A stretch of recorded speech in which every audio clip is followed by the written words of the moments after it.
Muy bien, pues muy buenas tardes y bienvenidos otra semana más a la cita que todos los miércoles tienen todos los amigos de Value School con los principios de las finanzas personales responsables y de la inversión consciente. En este caso tenemos una presentación de un libro con Domingo Soriano que yo creo que para esta audiencia no necesita mucha presentación, pero bueno, del que diré un par de cosas a continuación. Voy a hacer un anuncio muy importante. Quiero que sepáis que ya están disponibles en Value Academy, la plataforma de e-learning de Value School, todos, y cuando digo todos es todos, no nos hemos guardado nada, los vídeos del Summer Summit. Si recordáis, la escuela de verano de este año se hizo una especie de congreso internacional online dedicado al ahorro, la inversión y la mejora personal. Todo está ya disponible y me refiero con ello a vídeos, audios y los PDFs con todas las diapositivas. No lo podemos poner en el canal de YouTube porque es que son demasiados vídeos. Y como tenemos una producción regular nuestra, pues la forma que hemos ideado es trasladarlo como un curso gratuito a Value Academy. Ahí estará permanentemente y para todos. Y lo que digo, gratis para todos. Simplemente os hace falta registraros como usuarios de la plataforma y acceder después a Value Academy con las mismas claves si tenéis el curso para descargarlo y para disfrutarlo sin límite.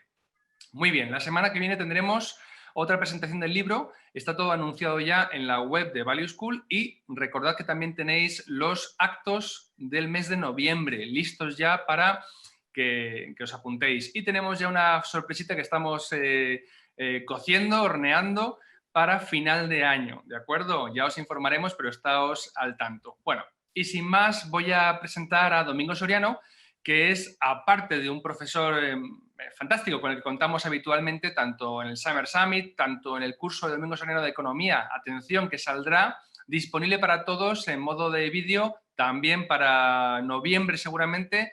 Aquellos que no cursaron en su momento la economía en 10 lecciones podrán hacerlo desde Value Academy sin restricción a partir del mes de noviembre. Lo anunciaremos en el boletín de noticias de Value School. Domingo, aparte de profesor de Value School, tiene un podcast fantástico que recomiendo que se llama Economía para quedarte sin amigos. Si no lo conocéis, buscadlo en iVoox, lo hace con Nuria Richard y es fantástico. Además, se explica con la calidad que le caracteriza temas de economía que nos vienen muy bien a todos y recomienda muchos libros, que nunca está de más. Él trabaja como periodista económico en Libre Mercado, en fin, es una cara muy habitual en Value School. Y Domingo, siempre es un placer contar contigo. Bienvenido de nuevo a Value School. Bueno, gracias a vosotros y para mí, pues un placer también estar aquí. Estaba viendo el conteo, ya vamos por 101. Esto presiona un poco hablar ante tanta gente, pero muchas gracias por estar ahí y esperemos que les guste la recomendación de hoy. Por supuesto que sí. Vamos a ver, empezamos ya en materia. Vamos a hablar de estos libros. Realmente es de uno de ellos, El millonario de la puerta de al lado, pero la editorial ha sido tan amable de mandarnos la última entrega de esta serie, porque antes de entrar en materia me gustaría presentaros el libro. Este es un clásico de la literatura sobre finanzas personales, sobre la gestión y la construcción de un patrimonio. Es un estudio en el que vamos a entrar de lleno, realizado en los años 90, a mediados de los 90 en Estados Unidos, con una muestra de millonarios de aquella época, es decir, son datos los que incluye el libro de hace ya pues una temporadita, 25 años prácticamente. Después el libro dio pie a unas secuelas, ¿de acuerdo? A 2 o 3 libros más. El último, ya con uno de los autores, el principal, Thomas Stanley, fallecido, lo ha publicado recientemente su hija, ¿de acuerdo? Y es El nuevo millonario de la puerta de al lado. Nos vamos a centrar en el original, que para mí es el que, digamos, más aporta. El segundo libro, el último de los que hemos recibido, es una especie de actualización de lo que se dijo en el primero y un poquito de resumen de lo que se dijo entre tanto en los que le siguieron, pero nos centramos en este. Domingo, por resumir, sintetizando desde el principio, ¿qué te ha parecido el libro en términos generales? El libro está bastante bien. Yo no lo había leído hasta hace unos meses, había oído hablar mucho de él, a muchos amigos, uno de ellos me habían dicho, oye, esto está muy bien. Y a mí el libro, fíjate, es uno de esos libros un poco raros, pero no me pasa solo con este, me pasa con otros, con alguno de Tony Robbins, incluso con alguno de John Bogle, por ejemplo, el de John Bogle de los fondos de inversión. Algunos de estos libros de inversión o de finanzas personales, yo le digo siempre a la gente, mira, el 60 o el 70% del libro, que es mucho, puedes saltártelo o no leértelo, o léetelo si quieres o en diagonal. Y claro, muchos amigos me dicen, pero ¿cómo me puedes estar recomendando un libro a la vez que me dices que el 70 o el 70% es paja o que no sirve? Y yo digo, no es tanto esa paja como que son o reflexiones que valen para el mercado americano, a lo mejor pues no aquí. Por ejemplo, el de John Bogle podría pensar que muchos de los productos de los que habla no valen.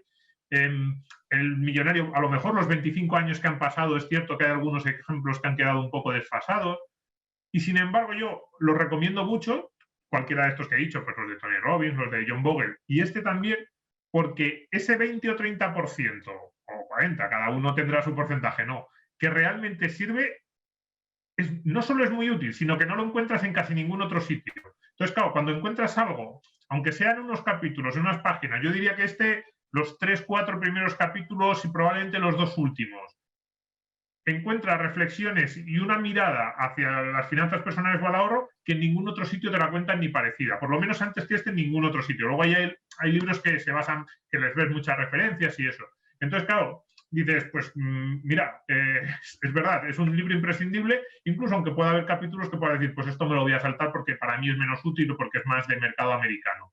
Pero esos capítulos me han parecido fantásticos y, bueno, los otros, a ver, cada uno, a lo mejor hay algunos que también les gustan y eso, podemos hablar un poco de todos, pero esos primeros capítulos de resumen y los 2 últimos de conclusiones me parecen imprescindibles en esa labor, a vosotros esto de la inversión consciente que os gusta, que me parece un título muy importante y yo creo que esto nos ayuda mucho. Totalmente de acuerdo. Domingo, si te parece, comparte por favor pantalla y empezamos a trabajar desde la presentación que hemos preparado para dirigir esta conversación. A mí este libro, mientras tú te buscas las diapositivas, me gustó mucho cuando lo conocí porque me hizo aclarar la primera de las ideas que quiero que comentes, la diferencia entre renta y riqueza, la diferencia entre cobrar una nómina grande y ser rico realmente, porque muchos tendemos a pensar que rico es el que tiene un salario muy alto, que se podrá permitir, pues eso, ser millonario, vamos a decirlo así. Y sin embargo, el libro te enseña que esos dos conceptos, los ingresos y el patrimonio, la riqueza, no necesariamente van de la mano. Sí, ya lo estáis viendo, ¿verdad? El PDF. Ahora mismo estoy con si estáis viendo lo mismo que yo, pues esta foto el morro de un par de Porsches y eso, ¿no? Eso es. Vale, perfecto. Estamos en el mismo sitio entonces. Vale, pues sí, efectivamente, el tema de la riqueza y la renta me parece clave. Yo también es una de las cosas que desde que empecé a ver así la realidad de las finanzas, a mí me cambió la forma de gestionar incluso mi propio patrimonio, mis propios ingresos y gastos. Y yo creo que es el principal error que cometen la gran mayoría del ciudadano medio, por así decirlo, que no tiene grandes conocimientos. Incluso muchos de los que tienen conocimientos en finanzas y en economía cometen un error, que es obsesionarse con los ingresos, con la renta, y no preocuparse tanto de la riqueza y el patrimonio. Y además asociar riqueza a ingresos altos. En ese sentido, esta segunda frase que ponemos ahí es lo que decimos: si cada año percibes una renta cuantiosa y la gastas entera, no te haces rico. Solo gozas de un buen nivel de vida mientras puedes mantener ese nivel de vida. Entonces, a mí eso me parece muy importante porque además yo conozco personalmente, probablemente todos podamos poner nombre y apellidos, cada uno pues a un familiar, a un amigo, gente que tiene unos ingresos muy altos y que sin embargo les ves constantemente preocupados por el dinero. Y no solo preocupados por el dinero porque casi sus gastos están al nivel de esos ingresos muy altos o un poco por encima, sino que preocupados por el dinero porque no van acumulando ese patrimonio. Entonces es una mezcla letal, porque uno en el día a día están, que los ves ansiosos porque casi no llegan a fin de mes, y luego encima ves que a largo plazo también les genera ansiedad saber pues que no tienen, pues no sé, desde un plan de pensiones, no un plan de pensiones producto, sino una proyección de cara a las pensiones o un patrimonio, no sé, inmobiliario, financiero, el que cada uno quiera, ¿no? Y es porque confundimos, pero desde los medios de comunicación. Es decir, cuando los medios de comunicación quieren poner imágenes de ricos, nos muestran a unos señores entrando en una tienda de Louis Vuitton y saliendo cargados de bolsas. Y es como, a ver, normalmente quien entra en una tienda de lujo y sale cargado de bolsas es rico. pero la riqueza no es eso, y la riqueza es otra cosa que casi nunca nos muestra. Eso es, porque a mí además me gustó mucho el título y lo que quería decir. Es decir, muchos de los millonarios, o la mayoría, vamos a decir, son desconocidos. Tenemos la tendencia a pensar que el millonario es el Donald Trump, el Elon Musk, no sé, gente como Bill Gates, y quizá de estos tres que he mencionado es el menos extravagante, el menos estrafalario, ¿no? Pero no, son gente que puede ser perfectamente tu vecino, pero que tiene unos comportamientos, a ver, que esos comportamientos que se difunden por los medios son atípicos dentro del segmento de los millonarios. Sí, porque además esos son millonarios de un nivel de riqueza a la que la gran mayoría de las personas no pueden aspirar porque tendría que ocurrir algo excepcional. Es decir, a mí siempre me ha parecido fijarse en Bill Gates o en Amancio Ortega, que es un millonario, es un poco de la puerta al lado. Probablemente a Amancio Ortega le gustaría ser uno de estos que no conoce nadie, lo que pasa es que es tan sumamente rico que es imposible, claro, con ese nivel de patrimonio y la empresa textil a lo mejor más importante del mundo es imposible, ¿no? Pero yo siempre digo, fijarnos en Amancio Ortega tiene un punto irreal porque es muy difícil que alguno de nosotros se convierta en Amancio Ortega. Es decir, tendrías que tener mucho talento, mucho trabajo, como ha tenido Amancio Ortega, y ese punto de suerte para que los negocios te vayan tan bien, entrar en un sector en el que de repente hay una disrupción que tú generes, etcétera, ¿no? Entonces, es cierto lo que tú dices. La gran mayoría, simplemente por porcentaje, por estadística, la gran mayoría de los millonarios no se conocen y la imagen que tenemos de los millonarios no refleja cómo es esa gran mayoría. Entonces tenemos imágenes distorsionadas. Uno, pensamos en esos millonarios ultra ricos, que es imposible al que nosotros lleguemos, no podemos aspirar, no es que no podamos aspirar, pero es muy complicado, ¿no? Y nos situaría, veríamos la meta tan lejos que sería absurdo. Sin embargo, pensar en acumular 1 millón o 2 millones de euros o de dólares a lo largo de una vida, ese sí que es un objetivo que podríamos cumplir muchos o es más realista, está más al alcance de la mano, ¿no? Y ahí sí que podríamos pensar cómo podríamos llegar a conseguirlo.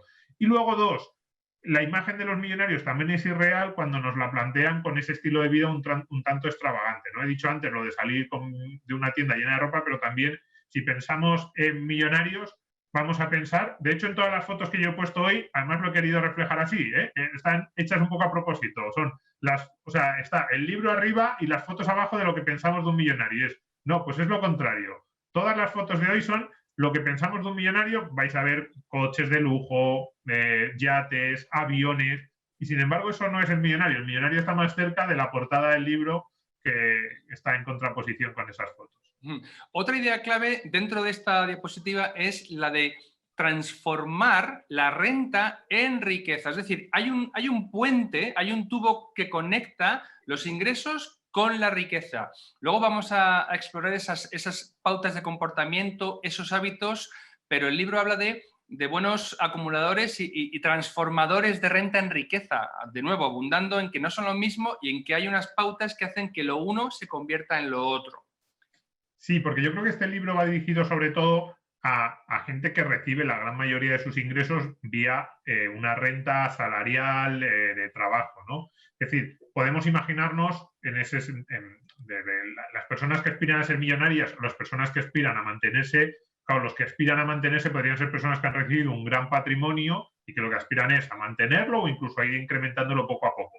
Bueno, este libro también les puede servir, hay muchos hábitos que yo creo que pueden ser interesantes, pero yo creo que este libro sobre todo es para gente que diga cómo te quieres convertir tú en ese gran acumulador de riqueza que luego legue ese patrimonio a sus hijos. Y ahí, efectivamente, lo que nos dice es, ese salario que nosotros tenemos, un salario que probablemente para la mayoría sea un salario, ¿no? De ahí vienen nuestras fuentes de renta. ¿Qué podemos hacer para ir construyendo esa riqueza? ¿Qué es lo que nos va a dar seguridad a medio plazo? Es decir, el salario está muy bien, evidentemente, es con lo que compramos y con lo que vamos al supermercado, pero la seguridad y la libertad, muy importante. A mí el concepto de libertad financiera no solo es de este libro, sino en muchos otros, pero para mí es el gran concepto que todos deberíamos tener en la cabeza. Tener un patrimonio lo que te da es libertad.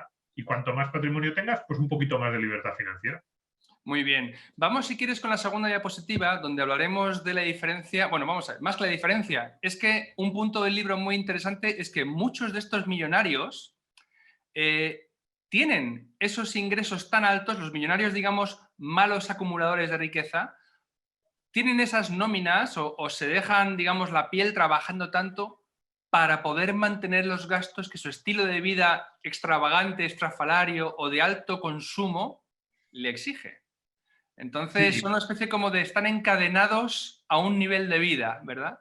eso es. Además, ahí hay un punto, uno de los puntos más importantes del libro, en los que yo creo que tiene más razón, es en esa idea encadenado. Yo no sé si lo dice así el libro, pero es un buen verbo encadenar personas que viven para el dinero. En vez de hacer que el dinero, esto además es una frase que es muy común, o sea, es un dicho, ¿no? Esto de que el dinero es un buen esclavo, pero un mal amo, o un buen sirviente, pero un mal amo, ¿no? Creo que es así. Eso Eh, es. no sé si era de Mark Twain, pero ahora lo estoy diciendo de memoria, así que a lo mejor es de cualquier otro. Si alguien lo sabe, que lo ponga en el chat y lo decimos. Pero entonces, esta idea de que tú tienes que intentar controlar el dinero y no que el dinero te controle a ti. Y es así, hay mucha, lo que decíamos antes, ¿no? Hay mucha gente que vive ya no solo para el dinero, sino para gastarse el dinero en señalizadores, podríamos decir, en objetos que hacen que los demás piensen de ellos que tienen un determinado estatus. Y eso el libro es muy crítico y yo también lo creo que es uno de los grandes errores de nuestra época, por así decirlo, ¿no? Además es un error que se asocia mucho, y ahí nos iríamos más lejos, a temas ideológicos y esto lo explica muy bien el profesor Bastos, lo de que el capitalismo es capital, es de acumular, no de cansar, no de gastar. El consumismo no está tan cerca del capitalismo como a veces pensamos. Es decir, las sociedades prósperas son las que acumulan, no las que consumen. Y sin embargo, sí, en las finanzas personales tendemos a atarnos, además, a veces por estatus y a veces casi por la inercia. Tendemos a atarnos a gastos que en el momento en que nos planteamos decimos, pero ¿y por qué me estoy gastando el dinero en esto si no lo disfruto y estoy perdiendo un dineral cada año? Y eso yo creo que es una de las ideas del libro de los millonarios de la puerta de al lado son aquellos que se atan muy poco y que realmente no se gastan el dinero simplemente en tener un estatus o en aparentar o en que los demás les señalen o les tengan envidia. Eso les da un poco igual. Claro, porque precisamente el libro abunda, dedica bastantes páginas al problema que puede suponer, por ejemplo, mudarte a vivir a ese pedazo de villa que pones en la diapositiva, con tu piscina y tal. O pongamos, por ejemplo, a la urbanización de lujo o al barrio de alto standing de la capital. ¿Qué trampas ocultas tienen ese tipo de movimientos? Sí, esos son gastos que te llevan a otros gastos. Yo creo que ahí el libro sí que plantea bien claramente. Tú te compras una casa porque puedes pagar la hipoteca, por ejemplo, es un ejemplo clásico, y dices, puedo pagarla. Y de repente, 3 años después, estás entrampado porque la casa no es solo la hipoteca, la casa es, pues evidentemente, el mantenimiento, otro tipo de gastos y sobre todo, que va por ahí un poco lo que decía, son todos esos otros gastos que no son obligatorios, pero acaban casi siéndolo. Pues de repente, si todos tus vecinos hacen 2 o 3 fiestas al año a todo trapo para celebrar el cumpleaños de el marido, de la mujer y del hijo, pues tú te sientes obligado a corresponder. Si todos tus vecinos llevan a sus hijos a tal colegio, pues tú cómo no lo vas a hacer. O si en el colegio del niño hay un viaje a Europa, digo Europa porque desde Estados Unidos pues podría ser lo más caro, ¿no? Pues dices, pues ¿cómo mi hijo va a ser el único de la clase que no vaya al viaje de estudios a Europa? Entonces, dice, mucho cuidado con adoptar un tren de vida para el que no tienes realmente capacidad económica. Entonces, dice, cuidado ahí, porque de ahí pasamos de ser un potencial millonario porque tenemos unos ingresos altos a ser un consumidor endeudado que vive para tratar de cubrir, te estás tapando fuegos de esa vida a la que en realidad no te puedes permitir. Ah, perfecto, perfecto. Otra de las partes que me gustan más del libro es la que tratas en la siguiente diapositiva, los millonarios y sus hijos. Esto lo llama la ayuda exterior o la ayuda externa, en un símil que traza con la ayuda que prestamos a países subdesarrollados o el tercer mundo, ¿no? Que, como pasa en ese caso, fomenta casi más la dependencia. Me gusta, yo hace unos años me encontré con esta noción, no sé si ya había leído el libro o fue antes, me enteré de que el cantante y compositor Sting y su mujer, vamos a ver, nadie duda que son una fortuna en el Reino Unido, pues no pensaban dejar a sus hijos mucho dinero. Y el argumento que daban era porque ellos tienen que aprender lo que hemos aprendido su madre y yo a partir de no tenerlo. Porque si se lo regalamos todo, lecciones importantísimas para que se desempeñen autónomamente en la vida no las van a aprender. El libro abunda en esos temas también.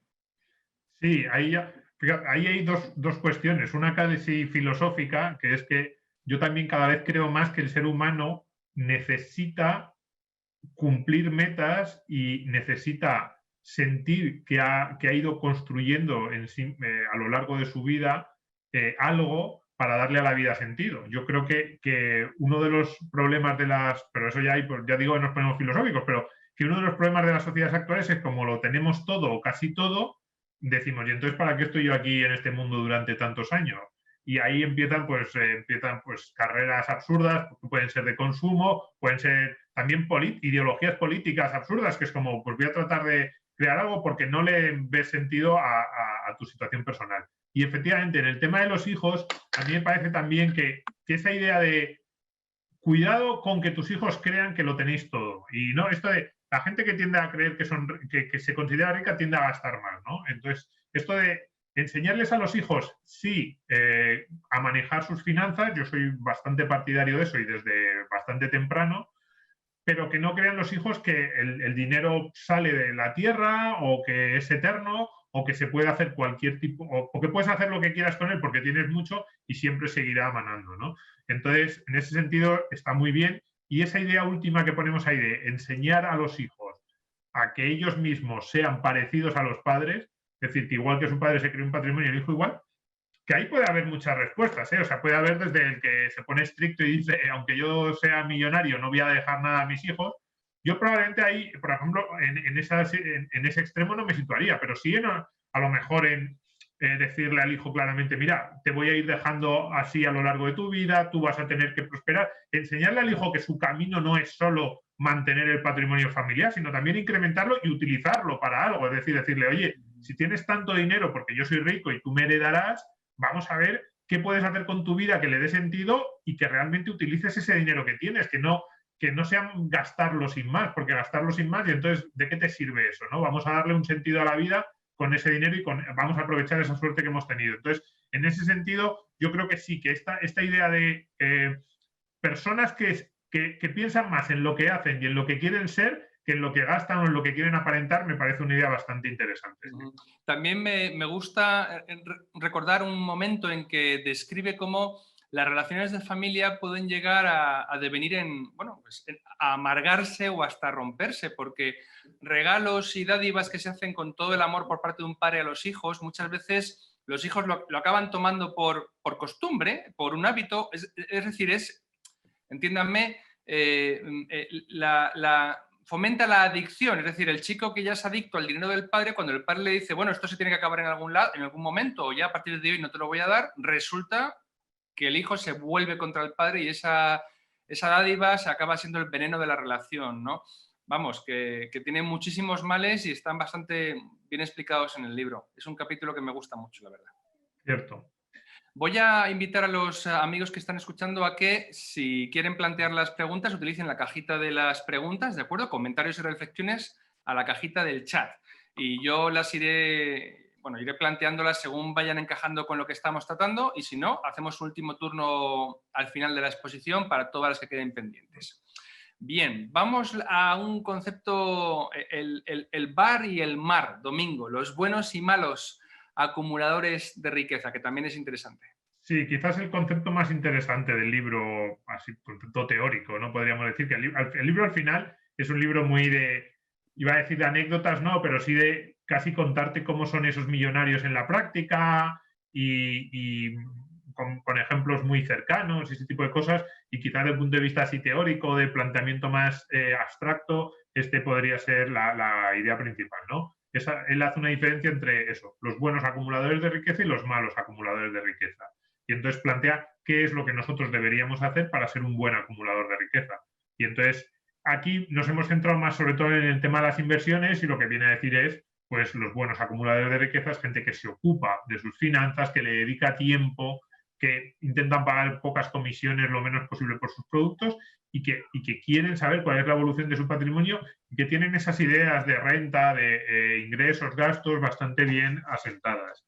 la página 18, lo digo por si alguien tiene el libro, ahí viene los 7 denominadores comunes en las personas que han amasado su fortuna, pues, por ejemplo, viven por debajo de sus posibilidades, utilizan su tiempo para acumular riqueza, para preocuparse de sus inversiones. Consideran que la independencia económica es más importante que mostrar un status quo, un estatus social alto. Sus padres no les han ayudado económicamente. Sus hijos son independientes desde el punto de vista financiero. Son competentes a la hora de elegir opciones financieras y eligen la profesión adecuada. Quizás ese cuadro de la página 18 sea el que resume un poco la filosofía del libro, que como vemos es ser independiente, preocuparte de tus finanzas, gastar lo que puedes gastar, no nunca por encima de tus posibilidades, y buscar la independencia económica, la independencia financiera antes que un estatus social alto o que otro tipo de productos de lujo que al final tampoco se sabe si te reportan una gran felicidad.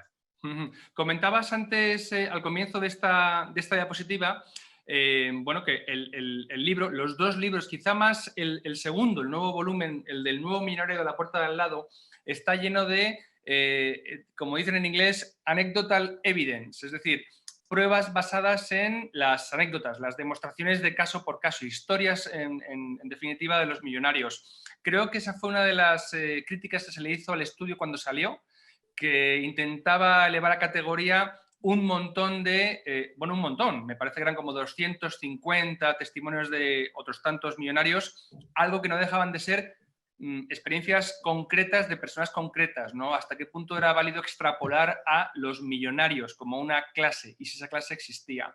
En fin, para lo que pueda valer, aún así yo creo que es muy instructivo. Domingo, en cuanto al tema de las inversiones que comentas en esta diapositiva, me llamó también la atención el ver que estos BAR, buenos acumuladores de riqueza, no se dejan engatusar o obnubilar por asesores financieros que les cobran grandes comisiones porque les ofrecen el producto más complejo, más sofisticado, sino que al final ves que son gente como la gente de Value School, que dedica su tiempo a formarse, a investigar, a aprender, utilizan fondos indexados en muchas ocasiones, es decir, se preocupan por las comisiones, es un poco lo que estamos haciendo aquí. Quién sabe si en la audiencia de Value School hay muchos de estos buenos acumuladores de riqueza que puedan llegar a ser millonarios de la puerta de al lado. Sí, bueno, estos libros siempre son muy críticos, digo estos libros, en general los libros de finanzas y ahorro que a nosotros nos gustan son o muy críticos o muy, no sé cómo iba a decir, cautelosos o tocan con mucha precaución todo lo que es la industria financiera.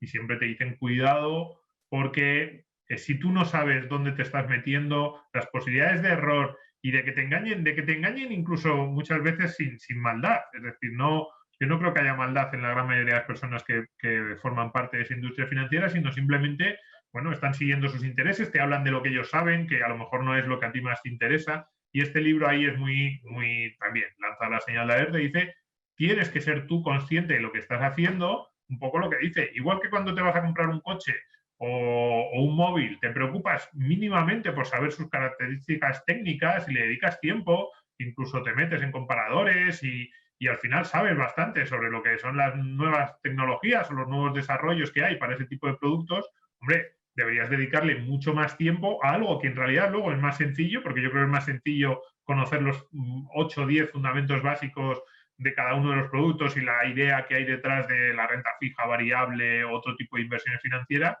que yo creo que eso es más fácil que saber como, no sé, como la tecnología de un coche o de un móvil y sin embargo a eso casi no le dedicamos tiempo. Y eso es una idea que yo creo que también, que un poco lo que viene a decir el libro es nadie se va a preocupar de tus finanzas si tú no lo haces. Y es verdad. E incluso aunque pagues a un asesor, ese asesor se va a preocupar de tus finanzas, pero no se va a preocupar cómo lo haces tú. Entonces es absurdo no pensar en primer lugar, oye, ¿qué puedo hacer yo mismo por mi patrimonio? En una conversación que grabamos para el podcast de Value School, que está disponible en iTunes, en iVoox, con Marcos Pérez, conocido como Inversobrio en las redes sociales, Marcos explicaba muy claramente, con buenos argumentos, que en la industria de la banca privada, de las finanzas particulares, de la venta, digamos, de productos financieros para grandes patrimonios, se juega con esta creencia que no está respaldada por los datos, de que un mayor poder adquisitivo que te puedas pagar mejores productos, vas a comprar una prima de rentabilidad. Es decir, vas a tener acceso a los Lamborghini, a los Ferrari de la inversión. Y luego venía a explicar Marcos que esos Lamborghini y Ferrari no existen y que simplemente pues estás comprando pues lujo y oropel. El que te reciban quizás en una sala con mucho mármol y que te ponga una señorita o un caballero muy apuesto pues un café o un té, pero no estás comprando a cambio de esas comisiones que vas a pagar de más una mayor rentabilidad. Y esto es un mensaje que sobre todo en el segundo libro creo que se resalta muy bien. Y bueno, tampoco es una idea nueva en los vídeos que estamos haciendo desde hace ya 3 años en Value School. No, Domingo, además, sí. fíjate, no, con el tema este de cuando gastamos más, hay una parte, yo creo que es completamente cierto esto que plantea Marcos, pero hay una paradoja, porque cuando nosotros nos gastamos mucho más en un bien de consumo, por ejemplo, los coches que tú has dicho, ¿es un Ferrari o un Lamborghini 50, 60, 100 veces mejor que un Honda, un Hyundai o un Toyota que valen 50, 60 o 100 veces menos? Probablemente no, pero probablemente el que se compra el Ferrari ya lo sabe y sabe que está pagando un plus pues por la exclusividad, por el estatus, etcétera, ¿no? Entonces, sabes que el Ferrari es mejor coche, tiene mejores prestaciones que el Toyota, sabes que no es 100 veces mejor, no tiene 100 veces, no va a correr 100 veces más o te va a dar 100 veces más servicio, pero la exclusividad lo paga. En la industria financiera, entonces tendemos a pensar, hay gente que tiende a pensar, bueno, a lo mejor estoy pagando de más en la industria financiera, es un poco como lo del Ferrari, ¿no? Estoy pagando de más, pero voy a tener algo mejor, a lo mejor no se justifica del todo el precio, pero algo mejor sí que voy a tener. Y es como, no, en la industria financiera hay veces que estás pagando de más por el Toyota y el Ferrari lo tiene el que paga menos. Entonces, es uno de los pocos ámbitos de la vida, o sea, el precio es una señalización muy mala en ese sentido y es cierto que ocurre muy a menudo que ya no es solo que es que pagues de más, sino que es que pagas por algo que es peor de lo que sale más barato. Oye, Domingo, vamos a entrar en una de las críticas que sé que tú le sacas al libro, y es que los autores hacen mucho hincapié en, por ejemplo, lo modesto que es el coche que estos millonarios conducen, las pocas veces que se compran trajes a lo largo de los años, el poco precio, el poco dinero que gastan en sus relojes en los trajes, ¿no? Es decir, uno de los mensajes que es continuo es la modestia en, vamos a decir, accesorios o compras hacia el exterior. Por ejemplo, recapitulando lo que he mencionado, accesorios como relojes, ropa, vestimenta, zapatos, te llegan a explicar incluso las marcas y los precios de los zapatos que compran estos millonarios y los coches, ¿no? ¿Por qué ahí haríamos una salvedad, Domingo? Sí, quizás sea el punto en el que yo más critico el libro, sí, efectivamente. Es decir, yo decía antes que el dinero no te puede controlar y poníamos el ejemplo de esas personas que ganan mucho pero no llegan a fin de mes porque tienen un estilo de vida excesivo para sus ingresos, aunque sus ingresos sean muy altos. Pero yo creo que también el dinero te acaba controlando si tú tienes un patrimonio de 5 o 6 millones de dólares o de 2 o 3, como pueden tener los millonarios que nos explican aquí, y te vas a comprar unos zapatos que te gustan y que valen 50 o 60 dólares y no te los compras y te compras uno de 10. O sea, me parece otra forma de que el dinero te controle, que estés agobiado con cada gasto que haces y que casi te parezca que darte un capricho un día es también tirar el dinero. Entonces eso me parece un error. Me parece casi igual de controlarte el dinero una cosa que la otra. En los dos casos, tu forma de afrontar tus finanzas es una forma casi culpable, ¿no? En un caso te culpabilizas todo el rato porque casi no tienes dinero y dices, ¿cómo puede ser que con lo que gano no llegue a fin de mes? Y en la otra te culpabilizas porque cada dólar que te gastas te lleva a sentirte mal esa noche. Entonces, yo creo que es mejor, en esa parte del libro yo creo que hay algunos puntos en los que llega a exagerar. Yo creo que tiene sentido, para empezar porque igual que decíamos antes, pues que la vida debe tener un sentido, también la vida está para disfrutarla, para hacer cosas que nos gusten y para utilizar ese dinero para hacer esas cosas útiles. Entonces yo qué sé, me puedo imaginar a una persona pues que sea un millonario y que le guste, yo qué sé, jugar al golf, que a mí me gusta. Y diga, pues que jugar al golf es un gasto, es superfluo. Hay mucha gente que vive sin jugar al golf. Que, hombre, ya lo sé, pero a ti te gusta, pasas tus horas, es el rato en el que a lo mejor más disfrutas. No solo juegas, sino que si te hace ilusión hacerte socio de un club un poco más caro porque el campo es un poco mejor o porque pues no pasa nada. A ver, lo que es absurdo es que pagues una cuota de 20.000 dólares al año si tu sueldo es 30.000, pero si tu sueldo, si tú estás ganando 300.000 y quieres darte un capricho, me parece lógico. Otra cosa es que esto pasa mucho, y ahí ya vamos a ese primer tipo de persona que está atado por el dinero o que está mediatizado, que es que yo hablo a veces con personas que es que te dicen, no, es que yo no podría tener un coche peor que este. Y yo, bueno, venga, si es que si a ti te gustan los coches, venga. Y luego, no, pero es que yo no puedo dejar de viajar todos los años, porque es que a mí me encanta viajar y no solo viajar, sino irme a Indonesia y otro año a Vietnam. Y no, es que la ropa, es que yo tengo que mostrar un estatus y al final le vas diciendo, ¿hay algún gasto que no haga que te sientas horriblemente mal si lo dejas? Y prácticamente no hay ninguno. Y ese es el punto en el que ahí dices, no, hombre, una cosa es controlar todo el dinero y saber que hay cosas que a lo mejor no son esenciales, pero que te hacen feliz y está bien que las tengas. Y otra cosa es que todos los gastos que tengas vayan a hundir tu vida si dejas de tenerlos. Eso tampoco tiene sentido, ¿no? Entonces yo creo que hay un equilibrio que a veces el libro cae demasiado en el lado, no sé si ellos lo dicen, hay un punto en el libro que dicen, somos tacaños. Y yo digo, hombre, sí se os nota que a veces, yo creo, pero de verdad, tacaños de al final de decir, no sufras cada vez que te gastes, y si te apetece un día darte un homenaje y comer en un restaurante un poco caro, que tampoco pasa nada. Ahí es más una cuestión de qué me puedo permitir realmente, cuál es mi patrimonio y sobre todo hacia dónde quiero llegar yo y cuál es el patrimonio futuro que me gustaría acumular. Muy bien, ha quedado muy claro. Vamos con la siguiente diapositiva, donde también abordamos uno de los puntos para mí más interesantes del primer libro, que fue algo que me llamó la atención, hacerse a uno mismo. Bueno, te dejo que lo expliques y luego ya ahondamos en lo que comentas. No, eso, a mí esta parte quizás sea la que más me ha gustado del libro. Es decir, la que o el mensaje que transmiten quizás sea con el que yo más de acuerdo estoy, ¿no? O ni siquiera de acuerdo, sino el más inspirador, iba a decir, esto que a los americanos les gusta mucho. Esta idea de las profesiones que elegimos, el camino que elegimos dentro de esas profesiones es muy importante, ¿no? Y entonces te dicen, normalmente, si tú eliges una profesión o un camino en la vida que te exige día a día tener que preocuparte de tus ingresos, tus gastos, de dónde estoy sacando. No me llega el dinero a fin de mes y no sé, poco lo que nos pasa a todos los que trabajamos ahora o hemos trabajado en empresas, ¿no? Pues tú llegas ahí a tu despacho, te pones a trabajar, te vas y el día 30 te llega la nómina y tú no sabes si la empresa está vendiendo más, menos, si tiene beneficios, pérdidas, si le va bien o si va a cerrar. O sea, simplemente te llega. Y a todos, vamos, todos lo hemos hecho, todos hemos sido trabajadores, bueno, o casi todos, o un porcentaje alto hemos sido trabajadores por cuenta ajena, ¿no? Y en el millonario de la puerta al lado dice, uy, cuidado, estas personas, o sea, es más fácil adquirir estos buenos hábitos financieros si tú tienes un tipo de profesión que te obliga también a pensar día a día, estoy aportando valor a los otros, me está yendo bien, estoy generando ingresos, cómo son mis ingresos y mis gastos de mi empresa, cuánto dinero tengo que ganar para poder pagar a todos mis empleados.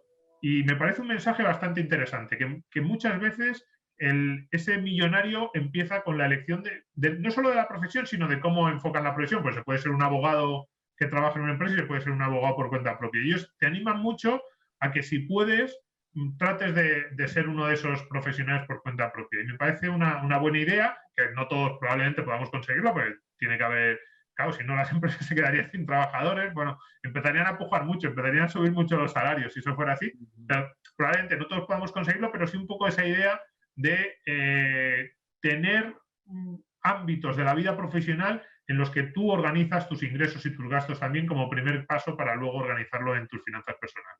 Me hace pensar el comentario, Domingo, en esta crítica que en España al menos se oye mucho a esta nueva generación de políticos que dicen es que se ponen a regular las actuaciones de los autónomos o de los empresarios cuando nunca han pagado una nómina, nunca han pagado una seguridad social y a lo mejor nunca han trabajado en la empresa privada o fuera de su partido, etcétera, ¿no? Es decir, que eso, aunque, bueno, pues aunque haga falta seminarios como este quizá o libros para ponerlo negro sobre blanco, es una idea que está en la mente de muchas personas y que por lo menos en España de un tiempo a esta parte se está escuchando, porque claro, efectivamente los reguladores muchas veces no tienen esas experiencias y no saben realmente lo que es levantar la persiana de tu negocio todos los días, ¿no? Es que es muy difícil. Unas nóminas. Claro, es que es muy difícil hacer una ley sin saber lo que significa pagar una nómina. No solo pagar una nómina, sino los ingresos, gastos de una empresa. Saber que un empresario tiene que pagar el día 25, el día 30, cuando sea la empresa pero que los pagos en España se hacen a 30, 60, 90 días o más. Saber que un empresario tiene que pagar... o sea, a ver, yo como periodista al principio yo era un trabajador por cuenta ajena y luego pues me fueron saliendo, normalmente te salen colaboraciones con otras instituciones y me fui, pues ahora también soy autónomo y entonces yo fui aprendiendo unas cosas. Pues eso, tú tienes que pagar los impuestos aunque a ti no te hayan pagado la factura. Ahora de repente hay algún sistema que lo permite, pero no siempre se puede. Entonces, son cosas que un político que está regulando es imposible, más imposible literalmente, por eso solo lo sabes el día que has ido a decir, oye, yo no puedo pagar este impuesto porque no me han cobrado factura y te dice tu gestor o lo ves tú en la ley que no, que tienes que pagarlo. Y es fundamental. Y no solo eso, es que además los políticos, a ver, los políticos bueno, son muy peligrosos para las finanzas personales por muchas cosas, pero una de ellas es que son gente que tiene la vida resuelta. Sobre todo los políticos en nivel muy alto. O sea, pensemos en cualquiera de los 5 grandes líderes de los partidos españoles. Pedro Sánchez, Pablo Iglesias, Pablo Casado, ahora Inés Arrimadas, Santiago Abascal. Todos ellos tienen ya su vida resuelta. O sea, ellos saben que es literalmente imposible que ellos vayan a tener un problema financiero en el futuro. Lo vemos, por ejemplo, a Albert Rivera, que tenía una carrera política muy exitosa, de repente cayó, fracasó y desde el punto de vista de las finanzas personales probablemente le vaya ahora mejor que en la política. ¿Por qué? Porque su vida ya estaba resuelta, sus contactos, los que hizo en la política, las amistades, también la fama, todo. Por muchas razones ha salido de la política y lo ha hecho bien, además. Yo creo que ha sido honesto, se ha ido a trabajar a la empresa privada, no ha buscado un trabajo relacionado con la política, pero incluso así su vida está resuelta. Entonces, claro, que alguien con la vida completamente resuelta, la suya y la de sus hijos, se preocupe por los patrimonios de los que no tenemos la vida resuelta es muy difícil, porque es que ni siquiera se ponen en tu situación, o sea, es que no, hay cosas que o las vives o no las aprendes, y los políticos todo esto no lo viven, por eso son tan peligrosos, entre las cosas. Otra idea de esta sección del libro que me llamó la atención fue que un gran número de estos millonarios eran pequeños empresarios. Desde luego el libro explica muy bien cómo que es posible y cómo se puede llegar a ser millonario siendo asalariado. Cuesta más, evidentemente, salvo que tengas unas nóminas grandes y ahorres una parte sustancial de ella, pero explica que muchos de estos millonarios lo son porque tienen un negocio y aprenden esto que estaba comentando Domingo y además invierten en su negocio. Y otra cuestión que me gustó fue que, aparte de que muchos invertían en carteras indexadas, es decir, simplificaban en costes y en sofisticación con productos financieros de buena rentabilidad y costes bajos, gran parte de su patrimonio estaba invertido en otras empresas. Es decir, ellos tenían participaciones en otros negocios de otros pequeños empresarios como ellos, para diversificar de esa manera sus inversiones. Invertían en lo que entendían y entendían de negocios porque eran propietarios de negocios. También me gustaba esa idea. Sí, no, y la parte de pequeños empresarios y el tema de los inmigrantes, esas comunidades de inmigrantes de Estados Unidos también, de mucho pequeño, o sea, no son pequeños empresarios recién llegados, sin ningún tipo de riqueza previa y que construían ellos la primera, o empezaban ellos esa construcción de un patrimonio familiar. Sí, sí, esa parte es muy interesante. De hecho, por ejemplo, bueno, a ver, hoy nos centramos en este libro, pero el que sacasteis hace unos meses en vuestra colección, el del inversor dando, por ejemplo, que va por ahí, o sea, ese tiene muchas ese es más de inversión, pero en realidad la historia que va contando por debajo, que es la de los dando, la de estos colectivo que procedía de la India, creo, va un poco por esa idea. A mí esa idea me parece muy interesante, sobre todo porque lo que nos viene a decir de esos pequeños empresarios, de cómo van construyendo el patrimonio es, oye, que todos podemos hacerlo. Que muchas veces nosotros decimos, no, es que yo no tengo la capacidad, yo no sé, es que...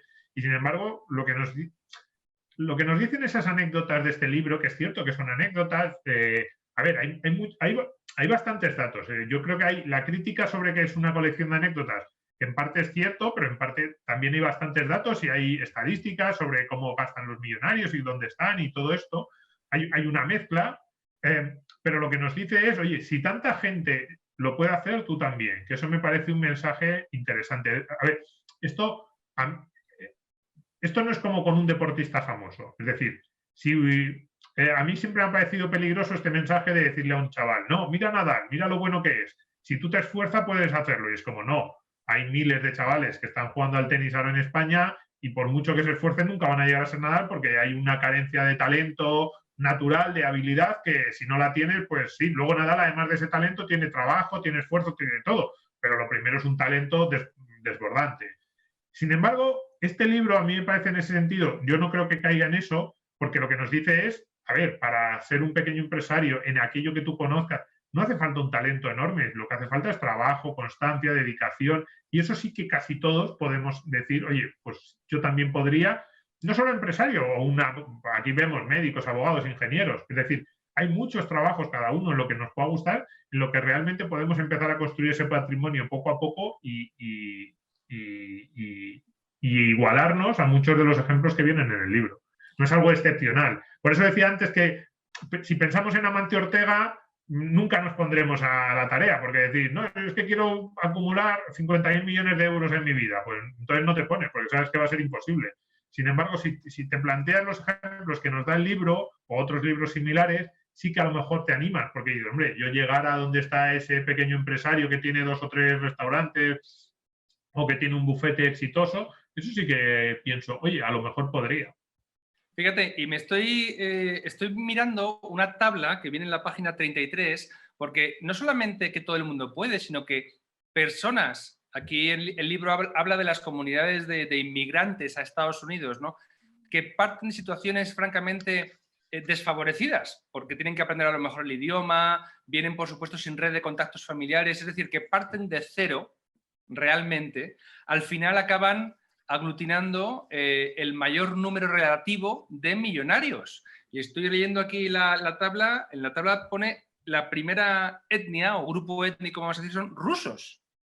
Es decir, Sí, rusos bueno, llegados, emigrados a Estados Unidos. En el segundo lugar, escoceses, es decir, gente que viene de Europa. En tercero, húngaros. Es sí, algo y ahí francamente habla por sorprendente. países que son más grandes. Luego en la 39 habla de grupos un poco hasta más reducidos, porque son estadísticas del año 95, lo decimos, Sí. que me lo comentabas tú esta mañana, porque a lo mejor ahora los coreanos, los vietnamitas y eso estarían en muchas de estas categorías. Probablemente en este año había menos inmigración, pero ahí vemos israelíes, letones, australianos, egipcios, eh, y es cierto, muchas nacionalidades con muy poquitas personas, muy poquitos inmigrantes y que sin embargo su representación y las que tú decías, ruso, escocés, su representación en el estatus de millonario son muy grandes.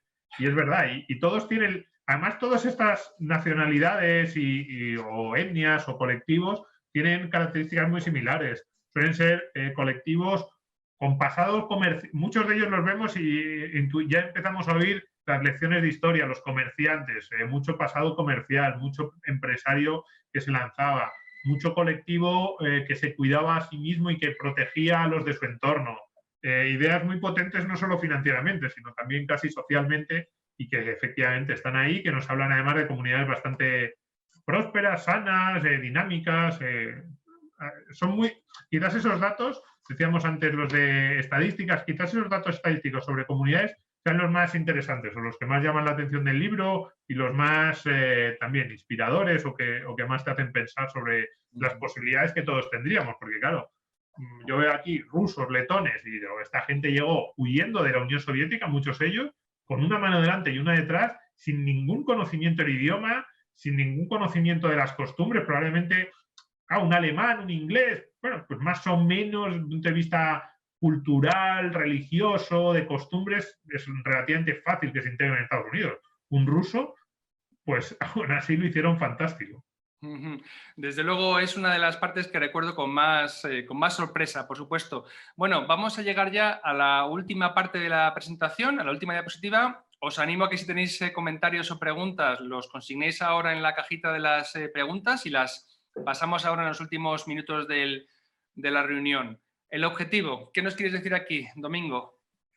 Pues que un poco lo que te decía antes, y lo que yo trato de expresar cuando tenemos clases de finanzas personales o en el programa, las finanzas tienen que ser un medio, siempre, nunca pueden ser un fin.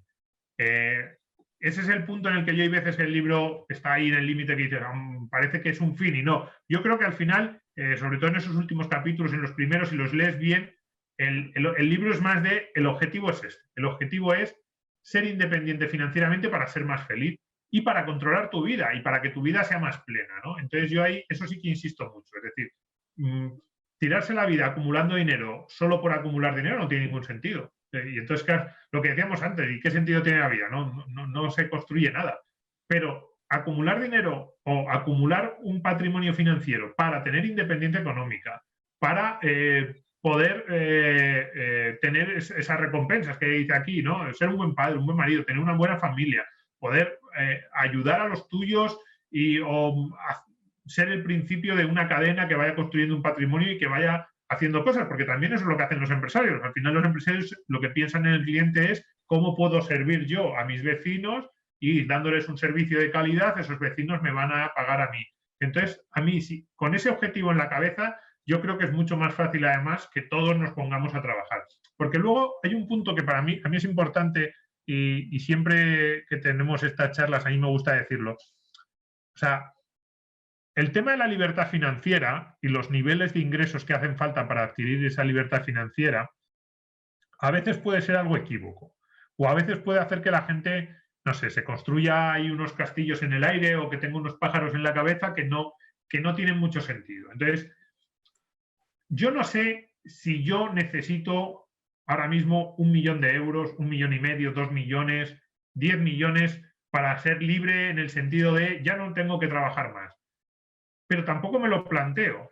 No sé si ese es el objetivo que todos deberíamos tener en la cabeza de voy a ver si consigo 10 millones de euros y entonces 10 millones de euros al 1% de interés, que es lo que te dan ahora, que es poquísimo, son 100.000 euros y entonces con 100.000 euros vivo y no gasto mi patrimonio. Y digo, y te vas a tirar toda la vida pensando en a ver si acumulas 10 millones de euros, o 1 o 2, lo que sea. Es como, no. A mí me parece mucho más bonito la idea del camino. Es como, según tú vas construyendo tu patrimonio, vas siendo cada vez más libre financieramente. Si tú tienes 0 euros en la cuenta del banco y tu jefe es inaguantable, no tienes ninguna libertad, porque tienes 0 euros. Dependes de tu jefe. Tu jefe es tu amo absoluto, tu jefe y el sueldo que te paga. Si tú tienes 100.000 euros, hombre, dices, no puedo dejar el trabajo, no voy a dejar de trabajar toda mi vida. A lo mejor toda tu vida no, pero mandar a tomar viento a un jefe inaguantable sí lo puedes hacer con 10.000 euros. Pues tienes a lo mejor un par de años o 3, o en función de tu nivel de vida, para decir, oye, me busco o me hago un máster o reorganizo mi carrera. O si tu hijo de repente un día tiene una necesidad desde mala tipo salud hasta buena tipo formativa, si tú tienes un patrimonio, a lo mejor no le puedes comprar a tu hijo, no le puedes meter en Harvard, pero a lo mejor le puedes meter en una buena universidad. En ese sentido es más el camino, ¿no? No es tanto pensar cuánto quiero yo acumular, sino ir acumulando, ir haciéndose un patrimonio, ir dominando tú mismo tus finanzas, te hace más libre y te hace más independiente. Entonces, esa idea que sí que traza el libro a lo largo en bastantes fases, de decir, vamos a ser independientes para poder tener una vida más plena, me parece clave. Y ahí yo sí que estoy muy de acuerdo y ese es un poco el objetivo que todos deberíamos tener. Y yo es lo que intento, simplemente, construir un patrimonio para que me sirva para vivir mejor. La verdad es que lo que acabas de comentar es una idea que se está discutiendo bastante en redes sociales porque se asocia a este movimiento que se denomina FIRE en inglés, Financial Independence Retire Early, ¿no? Donde yo me encuentro con muchos jóvenes, creo que son jóvenes por la forma en que se expresan en Twitter, ¿no? Y son generalmente varones que están buscando desde muy pronto el a lo mejor retirarse con 35 o 40 años. Y otros que suelen ser a lo mejor más mayores les dicen, chicos, tened en cuenta que es que esa edad solo la tenéis una vez. Y si por vivir a partir de los 45 sin tener que trabajar vais a dejar de hacer un montón de cosas que son el sentido de la vida, porque porque queréis ahorrar hasta el último euro para alcanzar ese objetivo de independencia mucho antes, a lo mejor estáis poniendo el carro delante de los bueyes, como se dice en español, ¿no? Y luego ya ese tiempo no se puede recuperar. Es decir, son preguntas que hay que hacerse porque, bueno, pues desde luego cada uno vive su vida como quiera, ¿no? Pero que están muy de moda y yo veo que este planteamiento que acabas de hacer es muy pertinente, francamente. No, y por ejemplo, a ver, yo evidentemente que cada uno haga lo que quiera. Yo estoy completamente de acuerdo con esa frase que has dicho de que solo tenemos 25 años una vez. Entonces, decir, no voy a hacer nada con 25 años porque así ahorro dinero para cuando tenga 40. Bueno, y con 25 años dejas de salir con tu novia, dejas de salir con tus amigos. claro, otra cosa es que con 25 años le pidas a tu padre que se endeude o que pide un préstamo al banco para irte con tus amigos de viaje a Madagascar. Pues a lo mejor claro, es que hay, o sea, por eso digo que un equilibrio, pero sobre todo controlar tú el dinero, ¿no? Y pensar qué quieres hacer con tu vida. Yo, en algunos casos, también me he encontrado con gente que me hace este planteamiento y digo, ¿y con 35 años qué vas a hacer? Bueno, pero no tendré que trabajar. Y digo, tampoco creo que sea tan malo trabajar en el sentido de que la idea debería ser hacer cosas que nos gusten, que nos hagan sentirnos bien y que sentamos que estamos aportando al resto del mundo. Por eso digo, lo de tener un objetivo en la vida a mí me parece muy interesante y que yo creo que el ser humano, ahí ya nos metemos casi en filosofía, pero que es más, o sea, no le veo sentido, porque además no sé si luego con 35 años no has alcanzado ese dinero, entonces te sentirás ya frustrado para siempre o que estarás perdiendo más años. Me parece más la idea del camino, porque además yo creo que me da la sensación de que pensando en hacer camino, de repente a lo mejor con 35 años o con 40 dices, anda, si he llegado mucho más lejos de lo que ese otro que estaba obsesionado con me quiero retirar a los 35 años ha conseguido. Entonces me da la sensación de que andando, de repente has recorrido 50 kilómetros sin darte cuenta y sin embargo, si estás obsesionado dónde pones cada pie, a lo mejor no avanzas. Puede ser Santiago Gómez, que está escuchando la emisión, dice: el objetivo de ser independiente financieramente no es una receta milagrosa, es además un objetivo profesional para realizar tu actividad profesional con auténtica independencia. Quizás Santiago aquí está apuntando a quienes quieren poder dejar de trabajar en algo obligatoriamente, porque están sujetos a una nómina, para entonces, independientemente y con libertad, poder desarrollar un proyecto profesional, personal y que realmente les satisface. Quizás sea eso. Sí, pero eso va un poco en la línea de lo que estábamos hablando, ¿no? Que cuanto más independiente financieramente eres, más vas a poder decidir tú tus opciones. O sea, a mí eso sí que me parece fantástico. A mí me gustaría tener un patrimonio de 50 millones de euros, pero no tanto por trabajar o no trabajar.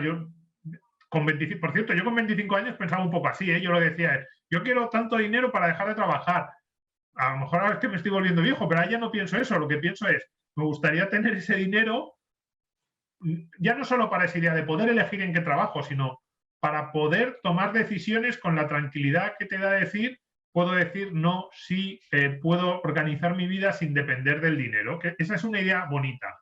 Pero por eso digo que no es tanto una línea fija. O sea, para mí el error de eso es decir, es que hasta que no tenga 10 millones de euros no voy a poder tomar decisiones libremente. Es como, no, a ver, si no es la línea roja no está ahí, es cuanto más tengas, cuanto más controles tú tus finanzas, más libre vas a ser a lo largo de tu vida. ¿Para qué obsesionarse con una cifra a la que a lo mejor no llega? O a lo mejor sí.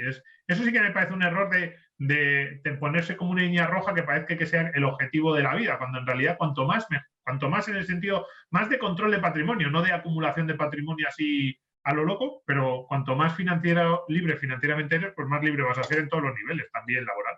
Así es. Yo recomiendo a todos los amigos que están escuchando ahora la emisión que vayan al canal de YouTube de Value School y busquen un webinario que tuvimos con Jesús Arroyo sobre estos aspectos de la libertad financiera. Jesús es una persona que alcanzó la libertad y la independencia financiera bastante joven, creo que con 36 años, y más que dedicarnos a explicar cómo lo hizo, que lo explica en su blog y que, bueno, es bastante conocido porque tiene presencia en redes sociales, quise preguntarle sobre estos aspectos, ¿no? De qué pasa una vez que uno es libre financieramente, hablando que el aspecto psicológico, vivencial y personal de introspección que es necesario para hacerlo y luego no llevarse un chasco, decir, madre mía, ¿qué he hecho con mi tiempo? Lo he malgastado y ahora qué hago con todo el tiempo del mundo, ¿no? Es una charla de 1 hora y media prácticamente, abordamos un montón de temas y ha tenido muchísimas reproducciones y lo recomiendo para los interesados. David García nos pregunta si podremos publicar las diapositivas. David, las publicamos siempre. Vamos a cambiar la forma de hacerlo ahora. Lo meteremos en la cajita de la descripción del vídeo. Habrá ahí un enlace con el archivo, bueno, un enlace de descarga al archivo PDF que está proyectando ahora Domingo. Muy bien, pues si tenéis alguna pregunta más, se la pasamos a Domingo ahora mismo. Sí, me llega aquí una por la cajita.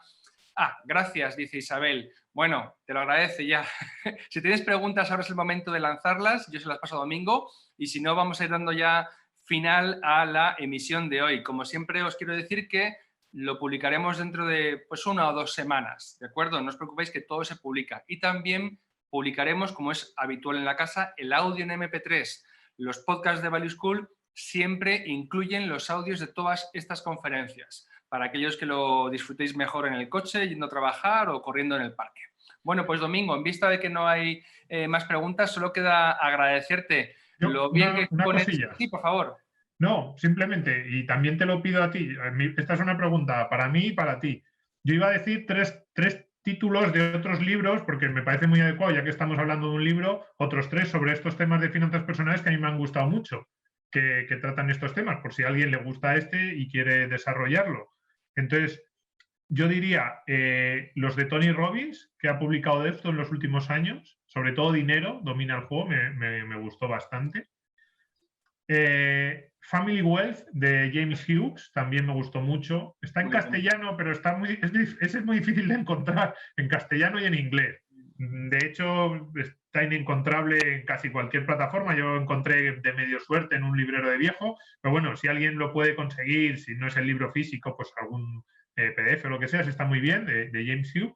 Y luego un libro que trata algo parecido, pero ya trata a los millonarios cuando ya son millonarios, que se llama Strangers in Paradise, que creo que ese no está en castellano, pero está muy bien también. Y ese habla, lo que dice es, una vez que ya eres el millonario de la puerta al lado, cómo gestionar tu patrimonio, y me gustó mucho. Y yo, pues, vamos, son 4, podríamos decir más, pero yo, por ejemplo, sumando esos 4, yo creo que te haces una idea de cómo gestionar finanzas, ahorro. Bueno, me parecen muy interesantes y si alguien quiere profundizar, pues ahí le dejo esas ideas.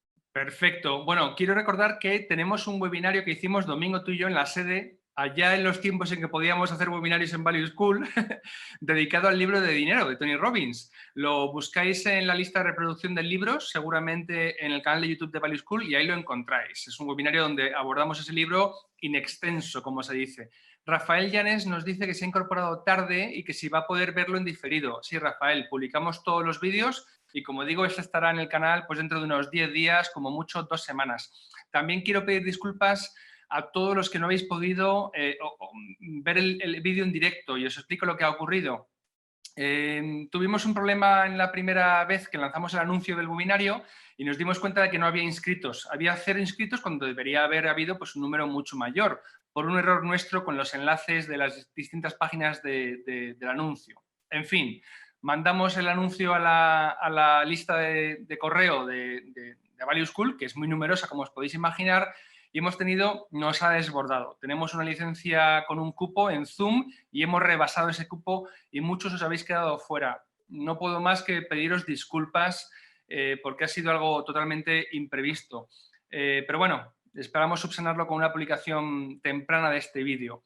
Tenemos más preguntas. José Luis te pregunta, Domingo, si piensas que en España hay más millonarios centrados en patrimonio inmobiliario que en empresarios, como en Estados Unidos. Es decir, que su riqueza, su patrimonio venga por propiedades inmobiliarias, como puede ser Trump, por ejemplo, o como empresarios en Estados Unidos.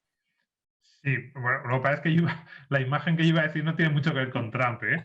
Pero ese país, no, es verdad, ese tópico que puede ser el paisano del pueblo que de repente, pues el día que se muere, descubren sus hijos que tiene 16 fincas, 4 pisos en la capital de la provincia, y dicen, pero bueno, ¿y esto? Yo creo que sí, que sin llegar a ese extremo, los tópicos tienen un poquito de verdad normalmente y otro que no, pero sí que a mí me da la sensación de que en España, por muchas razones, la gente que va acumulando lo acaba invirtiendo en inmobiliario, lo acaba invirtiendo en ladrillo, en fincas, en garajes también. Hay mucha gente que tiene pues, ese tipo de rentas. Y es cierto que en España hay mucha gente que vive y sobre todo los hijos de esa gente que viven de las rentas, y hay más gente de la que nos pensamos. España es un país de pequeños propietarios inmobiliarios y eso en general es bueno. Es bueno porque nos da estabilidad política, nos suele dar estabilidad social, tiene algunos pequeños problemas, a lo mejor el mercado laboral, de movilidad y ese tipo de cosas, pero sí. Y sí, hay mucha gente en España que tiene patrimonios mucho más elevados de lo que nos pensamos, pero están muy atados al ladrillo. Y eso a veces también les genera tensiones porque de repente necesitan liquidez y no la tienen. Entonces, yo en España, yo ahí, bueno, tiene sus cosas buenas y malas, pero sí, a la pregunta de si quiero que hay mucha gente en España que tiene mucho patrimonio inmobiliario, te los encuentras cada día y te sorprendes. Y dices, ¿y este hombre? Y además son muy de tipo, sobre todo me da la sensación entre la cohorte, entre la generación de nuestros abuelos, ¿eh? Mucha gente muy modesta, con hábitos muy austeros y que tienen patrimonios que ya los quisiéramos cualquiera de nosotros. Eso por un lado. Y Domingo, hace un tiempo leí una reflexión en Twitter de que nuestra generación, por ejemplo, va a ser una generación que va a recibir mucha riqueza de parte de sus padres en forma de propiedades inmobiliarias. Una de las cuestiones que caracteriza a la clase media en España, la que se ha formado en la época de la democracia, es que es una clase media de propietarios. Tú has indicado que son muchas veces propietarios. Nuestros abuelos eran propietarios de tierras de labranza, de cultivos, en el pueblo, terrenos que luego se han revalorizado por H o por B, pero nuestros padres en muchos casos a lo mejor no nos van a dejar efectivo, nos van a dejar pisos. Sí, y a ver, ahí hay un cambio social muy importante con cosas buenas y cosas malas. Es decir, claramente esa población, por lo menos la población nativa española, claro, la población nativa española va a decrecer. O sea, en todos los indicadores demográficos lo que nos dice es que si mantenemos población es gracias a la llegada de nuevos inmigrantes, pero población nativa va a decrecer.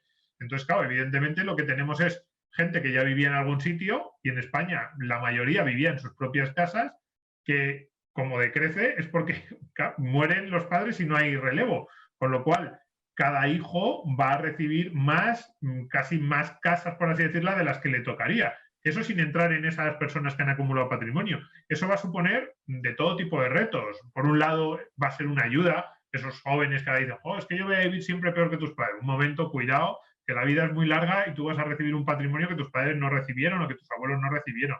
También va a ser un reto desde el punto de vista de cómo se va a comportar el mercado inmobiliario si empieza a haber cada vez más oferta de casas, sobre todo en ciudades, y a saber cómo evolucionan esas ciudades. Ahora, cuidado, porque en un país que tiene tal porcentaje de su riqueza y sobre todo de las clases medias en mercado inmobiliario, esos cambios sociales que son a largo plazo pero que van llegando, pues son un reto.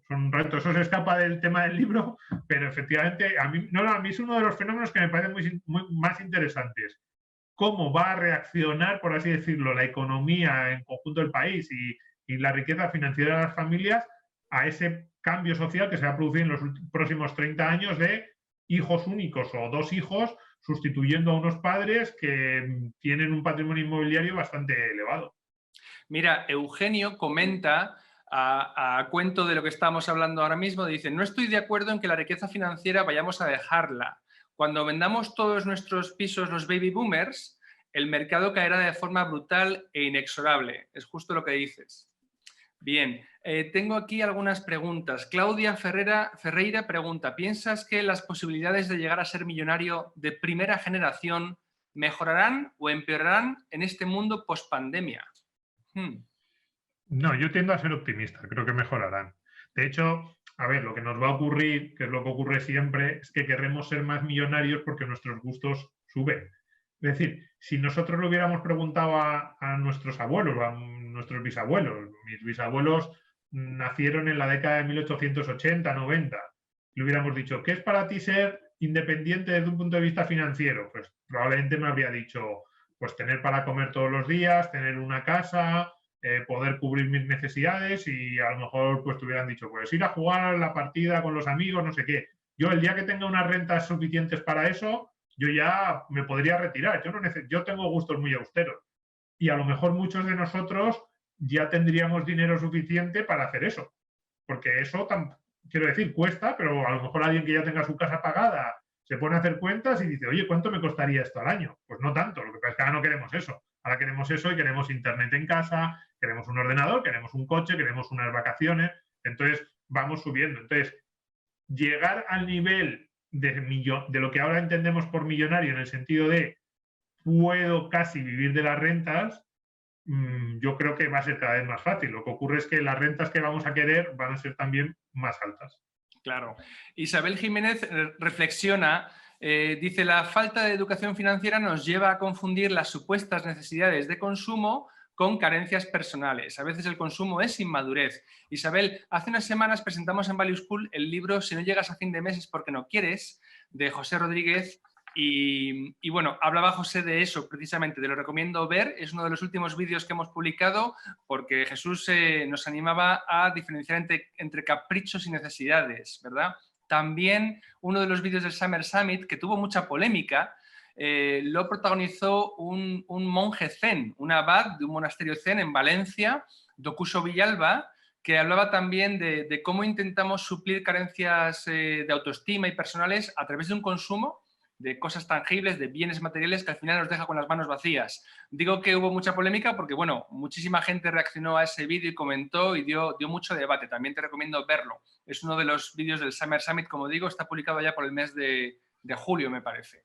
Alberto Toribio nos pregunta, Domingo, ¿qué porcentajes crees que serían los indicados aproximadamente para el ocio, ahorro, inversiones, hipoteca? Es decir, está preguntando por una especie de esquema de distribución de gastos e ingresos para no sé si eres un soltero, Alberto, vives en pareja, tienes familia. Estas ya son preguntas más difíciles de responder porque cada caso es un mundo, ¿no? No, además yo creo que no hay un porcentaje y además cada uno definiríamos algunas de esas categorías de forma diferente. Por ejemplo, decía hipoteca, pues depende. Es que ahí puede haber gente que piense, es que yo no me quiero comprar una casa porque no me aporta nada, prefiero tener la libertad que te da vivir de alquiler, que me puedo cambiar, o puedo vivir en una zona de la ciudad mejor porque a mí me gusta más, a cambio, y encima puedo ahorrar algo porque siempre es más caro normalmente comprarse una casa que vivir de alquiler, sobre todo si le sumas todos los gastos, lo que decíamos antes, todos los gastos de una casa, no solo la hipoteca, el IBI, los gastos asociados, el mantenimiento, casi siempre es más caro que el alquiler. Ocio, por ejemplo, pues va a depender. Es que, ¿qué es ocio? A lo mejor para una persona lo que una persona es ocio, para otra es salud, porque a lo mejor para una persona gastarse el dinero en deporte es simplemente pasarlo bien y para otra persona es una inversión en salud y en vivir mejor, que eso también cuesta dinero. Entonces ahí yo creo que más que hacerse un porcentaje es lo que decíamos antes, un poco controlar tú el dinero y que el dinero no te controle. Y también saber, por ejemplo, en esa parte dices caprichos frente a necesidades. Necesidades hay muy pocas. Ahí en Monje Zen seguro que lo dejó claro. A ver, necesidades hay una camisa, un pan, comida, no sé, comida muy modesta y ya está. Eso es así. El 90% de las cosas en las que nos gastamos dinero son caprichos. Yo desde ese cuadro que tengo ahí detrás hasta el ordenador desde el que estoy hablando podría vivir sin ellos. Entonces, ahí la cuestión es, ¿qué es un capricho? También lo define tus propios gustos y lo que tú sientas que necesitas. Entonces, ahí ya volvemos a lo que decíamos antes, vivir sin cumplir ninguno de tus... O sea, sin hacer nada que te guste porque se puede vivir sin eso me parece absurdo. También cada día gastarse 200 o 300 euros en algo que dices, no, es que realmente lo necesito, sin esto sería infeliz, entonces es un problema. Si tú cada día tienes que gastarte 200 euros, porque si no te lo gastas un día en un reloj, otro día en un zapato, otro día en unas entradas de la ópera, es que si sin cada uno de esos días serías infeliz, el problema es estructural, es como no, eso es mentira, eso son caprichos uno detrás de otro y eso es alguien que vive por el dinero porque quiere cumplir, pero por ahí... O sea, a mí me parece también insano no cumplir algunos caprichos. Y eso siempre se lo digo, no, porque muchos... A ver, yo he tenido esta conversación mucho con amigos en los últimos años, ¿no? Y te dicen, claro, es que yo podría prescindir de esto, de esto, de esto, de esto. Y le digo, puedes prescindir de todo, pero también ¿para qué estás viviendo entonces? Y entonces, ¿qué mantengo? Y siempre digo, joder, lo que te haga feliz. Y dice, es que a lo mejor lo que me hace a mí feliz es algo un poco que la gente crea que es absurdo. Bueno, pero a ti te hace feliz. Yo en eso... No, o sea, no es que a mí me gusta poco dar consejos y me siento un poco mal, pero cuando pues muchas veces me preguntan, y además desde que tenemos el programa en Value School, no sé qué, mucha gente, bueno, ¿y entonces tú qué harías? ¿Cómo organizarías las finanzas personales? Yo le digo a la gente, ¿vale? No dejes de hacer algo que te hace feliz. Otra cosa es, no te mientas a ti mismo diciéndote que te hacen feliz muchos gastos que en realidad no te hacen feliz, que para mí ese es el problema.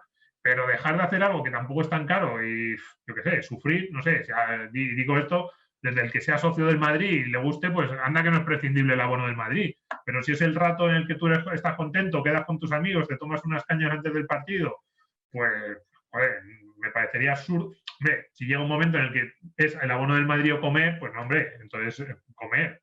Ahí, por eso digo que es casi imposible que desde esta posición nosotros le hagamos un presupuesto a nadie. Es más una cuestión de que cada uno sea honesto consigo mismo, se haga una lista y paso a paso. Bueno, yo a Alberto le diré que los libros de finanzas personales suelen recomendar en cuanto a la hipoteca que la letra de la hipoteca no supere el 30 o 35% de los ingresos del hogar, ¿de acuerdo? Es decir, que es algo manejable, que no os obligue a vivir ahogados, eso es importante. Pero bueno, como te digo y como ha dicho Domingo... No, pero en la parte de la hipoteca eso sí que me parece interesante y esos porcentajes sería uno de los pocos que lo podríamos decir, pero fíjate, yo ahí no tanto por si gasto más, menos, por estilo de vida, ahí sería por una pura cuestión de prudencia financiera. Es que si la hipoteca te pesa más que eso, estás muy cerca de empezar a tener problemas financieros seguro. O sea, no, ahí ya ni siquiera es, pues como antes estábamos hablando más pues, de estilo de vida o de dónde debo gastar o no. Es que como te gastes mucho más de la hipoteca del 30, 35, 40, cuidado porque puedes tener un problema financiero y de tensión a fin de mes. Luego también querría decir que el autor del libro I Will Teach You to Be Rich, yo te enseñaré a ser rico, que creo que no está traducido en español, se llama Ramit Sethi, siempre dice algo a este respecto, dice, gasta sin dolor y sin tacha y sin pena en aquello que te guste y sé despiadadamente rácano en lo que no te importa. Entonces, de esa manera, pues es una forma de decir, oye, mira, yo voy a gastar como si fuera millonario en aquello que me gusta, pero, oye, me lo he quitado de todo lo que no me importa. Pero ese sentarse a decir cuáles son los gastos que me aportan y cuáles no me aportan nada, y voy a ser despiadado con los que no me aportan nada, eso es una labor de reflexión que es importante y que no todo el mundo hace. Gastamos un poco en piloto automático. Domingo ha mencionado un programa de radio, no sé si los que escucháis... O fijándonos en el de enfrente. No, perdón, no, que decía, o fijándonos en el de enfrente. Mucho peor todavía. Eso, por ejemplo, el capítulo de los coches de este libro, que a mí no me gusta especialmente, además yo me preocupo muy poco por los coches, de hecho mi coche es baratejo y malo, pero en ese punto yo creo que sí que tiene razón. Los coches además son un clásico de gasto que muchas veces hacemos porque nos parece que si tenemos un coche peor que el vecino o el cuñado, que somos menos. Y es como, oye, hay gente a la que le gustan mucho los coches, yo eso lo entiendo, pero yo creo que al 90% de la población le haría igualmente feliz un coche peor que el que tiene. Y no le aporta mucho, tampoco, ni puedes ir muy rápido por la carretera, o sea, es que, no sé, a mí es quizás de los gastos así comunes el que más me extraña la cantidad de dinero que la gente se gasta en el coche. Y luego yo tengo caprichos que mis amigos me dicen, oh, pues tú te gastas en otras cosas. Digo, ya, pero es que, no sé, eso, pues seré como dice este hombre, seré que eso me hace feliz. Y el coche claro. No. Gastas a gusto en lo que te gusta. Bueno, muy bien. Quería decir que, bueno, Domingo es uno de los 4 mosqueteros, junto a Manuel Llamas y Luis Fernando Quintero y un servidor, que tenemos un programa de radio en Es Radio que se llama Tu Dinero Nunca Duerme. Tu Dinero Nunca Duerme es muy popular, está muy alto en iTunes, en iVoox, en Spotify, y todos los domingos de 2 a 3 hablamos sobre estos temas. Muchos lo conoceréis ya, pero para quienes no lo conozcáis, os animo a que os enchuféis a la emisión o lo escuchéis en podcast. José Pocaterra, y ya va a ser la última pregunta, Domingo, te dice, y en todo este tema, eso de la edad, ¿cómo va? ¿Podemos aspirar de manera objetiva a hacer algo factible cuando somos generación Z? Yo, ¿qué son? ¿Que tengan 15 años ahora o 18? ¿Cómo? Claro, es que ya me pierdo, iba a buscar en el móvil, ¿qué es generación Z? Es verdad que no lo sé. Entiendo que José dice, pues eso, muy jovencito, digamos, ¿no? A ver, yo te diré, José, independientemente de lo que añada ahora Domingo, realmente el recurso más valioso que tienes es el tiempo. Si algo funciona y hace riqueza, lo vemos aquí muy a menudo en Value School, es el interés compuesto. Y el ser joven es el mayor recurso que tienes tú por delante para, evidentemente, con buenas decisiones, capitalizar ese tiempo, crearte una máquina de generar rentas potente, que eres tú mismo, tus habilidades profesionales. Dice, José responde, es 50 años. No. Román dice, la generación Z son aquellos nacidos después del 2000, o sea que tienen ahora 25 años o 20 años más o menos. Aquí en Wikipedia los pone del 94 al 2010. Pues eso, pues bueno, pues vamos variando. Hombre, a ver, yo cuando ha dicho, me extrañaba el tono de la pregunta, porque cuando ha dicho generación Z, decía, todavía podemos ser millonarios, y digo, no, yo no sabía, pero claro, estos son los que están en mejor situación. Yo siempre digo lo mismo, a mí me habría gustado leer este tipo de libros cuando tenía 20 años. Yo me empecé a meter en esto con 28, 30 años y ahora lo siento y digo, jolines, si hubiera empezado con 18 o 20 y hubiese ganado esa década, hago los cálculos y habrían cambiado muchas cosas, seguro. Pero un poco también sobre el tema de la edad, que a mí sí me parece importante, lo que decíamos antes del camino. Yo a todos los grandes autores que leo y que me gustan sobre esto, por eso digo no obsesionarse con una cifra, sino con hacer bien las cosas. Al final, lo digo porque alguien de 50 o 55 años que a lo mejor pues, no ha ahorrado nada, no tiene patrimonio, a lo mejor solo tiene el patrimonio que ha ahorrado para su casa, la vivienda. Oye, yo ya, para mí es muy tarde. Por eso decíamos antes, no, te pones a hacer bien las cosas y antes de lo que te imaginas tienes un patrimonio muy interesante. Entonces, claro, si con 55 años dices, es que yo no voy a poder acumular 3 millones de euros en mi vida. Bueno, pues a lo mejor no, pero es que el objetivo no es ese, el objetivo es ser un poquito más libre. Y eso lo podemos ser yo creo que casi en cualquier momento de nuestra vida. De verdad, jóvenes que escuchéis el vídeo, si os gusta esto y queréis empezar a poner vuestro dinero a trabajar para haceros una vida más fácil, porque el dinero te la va a hacer más fácil.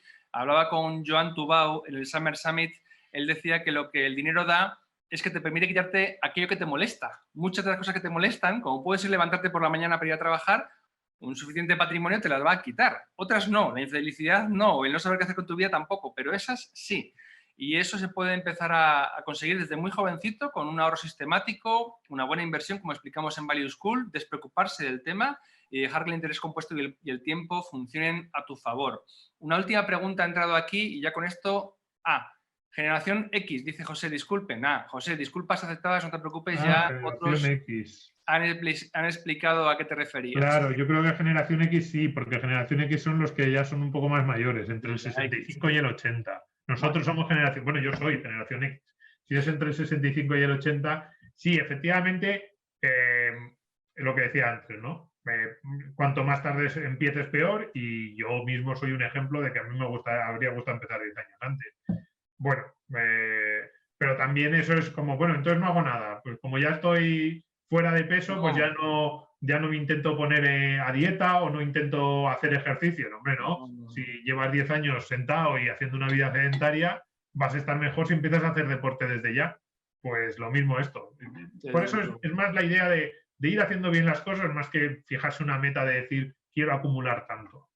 Desde luego, y por supuesto, por favor, pensemos que muchos de nosotros tenemos hijos, familias o personas que podrían a lo mejor ese patrimonio que podemos acumular aun habiendo empezado tarde, lo podrán disfrutar otras personas. Desde luego, esto es algo que puede funcionar para nosotros, pero si no estamos a tiempo porque ya hemos empezado tarde, para los que nos sucedan después, sean familiares o instituciones a los que queramos hacer una aportación, un legado, es decir, nunca cae en saco roto.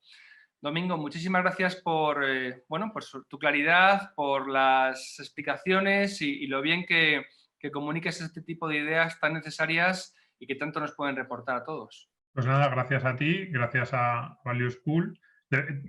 Bueno, yo he hecho más o menos la presentación, pero tenía que haber sido al revés, porque a ti te gusta mucho el libro y tú sabes mucho de estas cosas, pero bueno, has dicho muchas cosas muy interesantes y muchas gracias a todos los que estaban ahí. Así que, pues eso, que se lean el libro, esos otros que hemos dicho que les pueden interesar, que saquen las conclusiones. Yo siempre con estos libros siempre digo lo mismo. Al final hay cosas que te gustan más, que te gustan menos. A mí este tiene 2 o 3 ideas, las que hemos comentado más, que me gustan mucho. Tiene esa parte un poco de la tacañería que me gusta menos.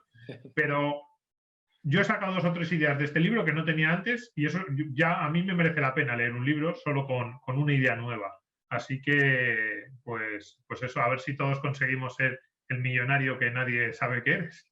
Ojalá, el millonario anónimo de la puerta de al lado. Pues nada, a leer el libro, Aitor, Adolfo, Alberto, Alfonso, porque es una lectura muy recomendable. Claudio, David, Delfín, gracias por estar aquí. Ana Rosa dice que muy interesante la presentación y las ideas.